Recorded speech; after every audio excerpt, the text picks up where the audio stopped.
You ever wonder why you react so strongly to certain people? Why some habits stick even when they hurt you? Or why certain emotions hit you like a truck out of nowhere?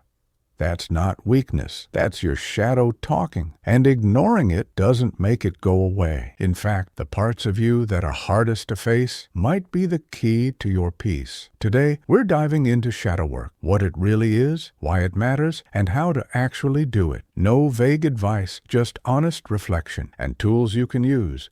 This is the Old Soul's Guide, where we don't chase perfection, we chase truth.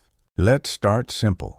Shadow work is the process of exploring the parts of yourself that you usually hide, deny, or avoid. It's the anger you were taught to suppress, the jealousy you're ashamed of, the fear you pretend isn't there, the inner critic with a megaphone. Psychologist Carl Jung called it the shadow because these traits live in the dark, outside your conscious awareness. But just because they're hidden doesn't mean they're gone. In fact, they tend to show up when you least expect it, in arguments, in anxiety, in cycles you swore you'd outgrown. And here's the twist. The shadow isn't evil. It's unhealed. It's not here to shame you. It's here to reveal you. So, how does the shadow form? It starts early. As kids, we all learn what's acceptable and what gets us love or praise. Maybe you were told, stop crying, don't be sensitive, or anger is ugly, or be strong, don't be needy. So, what did you do? You buried those parts of yourself, not because you're broken, but because you were trying to belong,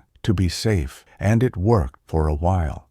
Until the buried parts started leaking out sideways in passive aggression, in sabotage, in perfectionism, in people-pleasing. Shadow work is about going back, meeting those buried parts, and saying, I see you. You were just trying to help me survive. How do you know your shadow's running the show? Here are a few subtle signs. You get triggered easily and intensely. You judge others for things you secretly fear in yourself. You sabotage relationships the moment they feel too good. You chase validation, but feel hollow when you get it. You feel stuck in the same patterns no matter how much you work on yourself. These aren't personality flaws. They're signposts, messages from the shadow saying, hey, I'm still here. Let's talk. If shadow work is so powerful, why don't more people do it? Because it's uncomfortable.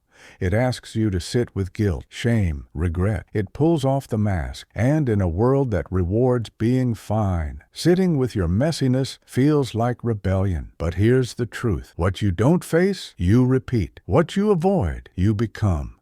The shadow you deny becomes the burden you carry. But the shadow you embrace becomes your power. Okay, so how do you actually do shadow work? Step 1, notice your triggers. What really bothers you in others? That's usually a mirror of what's unhealed in you. Example, if arrogance drives you nuts, ask yourself, what part of me feels small? Step 2, journal the pattern. Ask, when did I first feel this way? What was I taught to believe about this emotion? What am I afraid will happen if I express it? Step 3, meet the shadow with compassion. Instead of judging the part of you that lashes out, ask, what are you protecting me from? Often, it's an old wound just trying to be seen.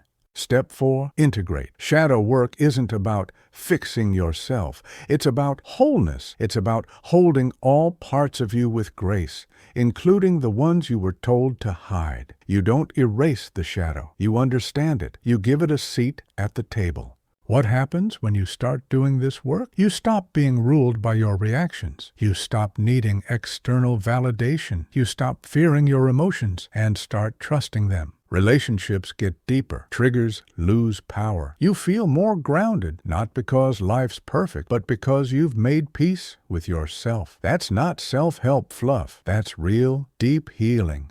You don't have to dive into your shadow all at once. Start small. Stay curious. Stay kind. Because the more you understand your shadow, the less control it has over you, and the more you can live from your center, not your wounds.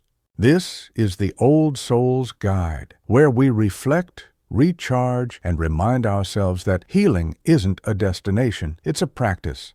If this resonated with you, drop a comment with one thing you've reclaimed from your shadow. Like, share, and subscribe for more grounded self-work without the fluff. Until next time, stay honest, stay soft, and keep walking the path inward.